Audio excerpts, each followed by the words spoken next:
My name is Allie O'Neill. I'm Isabel Gepford. And I'm Megan Spring, and we are the project leads on the Ride Together fundraising project.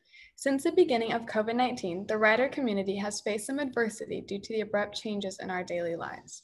The RHS DECA community wants to show that although there may be physical distancing between us and our peers, we are still one community that can work together and make change. But one student can't do it alone, and we must take this ride to change together. We'll first be going through our agenda. We have created 5 phases of our project, starting with initiation, then planning, execution, performance, and ending with the project close. Our team consists of 11 members that collaborated on this project. We created this project in the hopes that we would be able to reduce competition costs for our chapter's members and to make scholarships for them as well. Let's begin with phase 1. We started by figuring out our purpose, to reduce the financial burden of being a DECA member, which encompasses membership and registration fees, competition fees, and anything else that may occur along the way. We also wanted to reinforce a sense of community at Roosevelt, as distance learning due to COVID-19 has challenged that and forced us to come up with new ways to be together. To achieve these, we created 2 pieces of Roosevelt gear, a t-shirt and a crew neck hoodie. Not only will repping the Roosevelt emblem remind us of our school community, but the opportunities we can create with this fundraiser are amazing. We used the SMART goals system to identify our goals for this project. SMART goals are specific, measurable, attainable, relevant, and timely. Our first goal is to reduce financial burden specifically for competition, making DECA more accessible for all members, future and present. We plan to do this by selling 75 crew necks and 75 t-shirts, with the monetary goal being $1,000 raised. At a school with almost 2,000 students, plenty of faculty, and involved parents, selling 150 pieces of merchandise is not out of reach. Especially with our student store not operating due to COVID-19, rider gear is sure to sell fast. COVID-19 has increased the effect of financial burdens on families, so creating scholarships and lowering costs is more important than ever. Our project will start on October 16th and end on December 5th. Next, we will go over the risk factors, target market, and work breakdown schedule. Although we are often drawn to the potential success of a project, we must also understand the risk factors to create a comprehensive understanding of our project.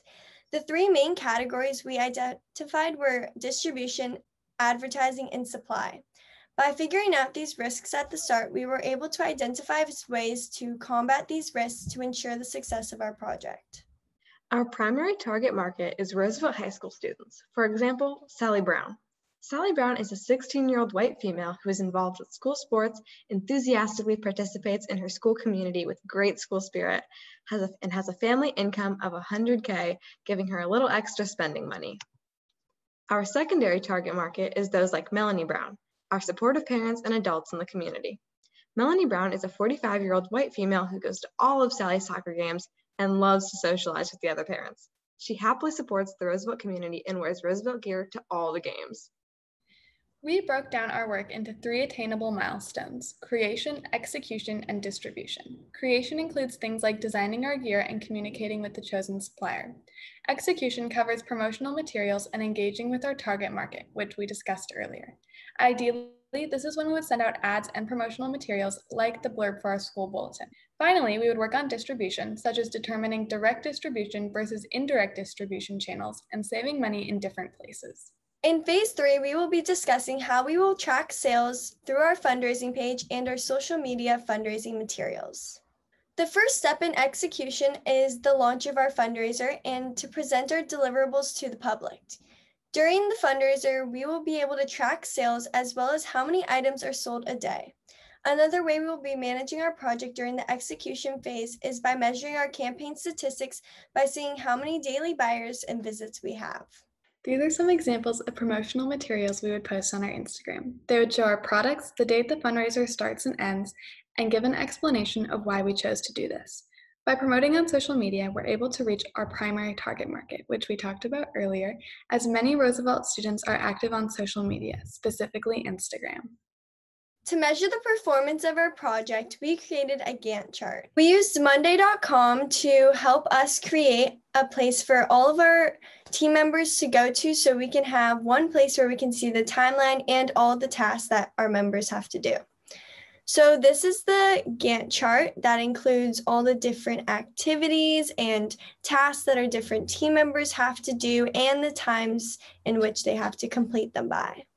This is our Gantt board. So here you can see all the different statuses of our various activities as well as the tasks timeline, and we can assign a task to a specific person so they can go in and update how prioritized it is on their agenda as well as the status of how complete it is. Finally, we've reached our 5th phase, in which we close our project. What success in this project would look like consists of 4 elements: meeting all of our SMART goals, exceeding expectations for our KPIs, executing everything smoothly and professionally, and maintaining effective communication with all of our team members. In completing all of these, it would be expected that our fundraiser would be very successful and our main goal of raising money for DECA would be met. In terms of what we did right, we worked efficiently and thoroughly, and most importantly, together to get our project finished on time. We made sure to deal out tasks evenly so that no one felt swamped, and we worked as a team when faced with problems.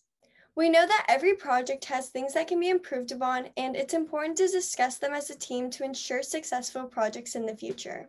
For example, one idea is to make sure we have stable communication with the suppliers so we can ensure that our product is going to be available. To continue being successful with this and other project management endeavors, we should continue to use Microsoft Teams to communicate virtually, collaborate well through asking questions and sharing knowledge, and giving constructive feedback to our teammates as to create the best project that we can. We expect to start our project and promotion on November 15th and end on December 5th.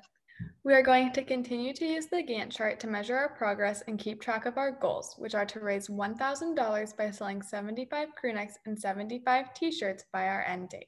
We truly hope to make an impact on both the Roosevelt and DECA communities and inspire change in this tough and unprecedented time. Thank you so much for listening.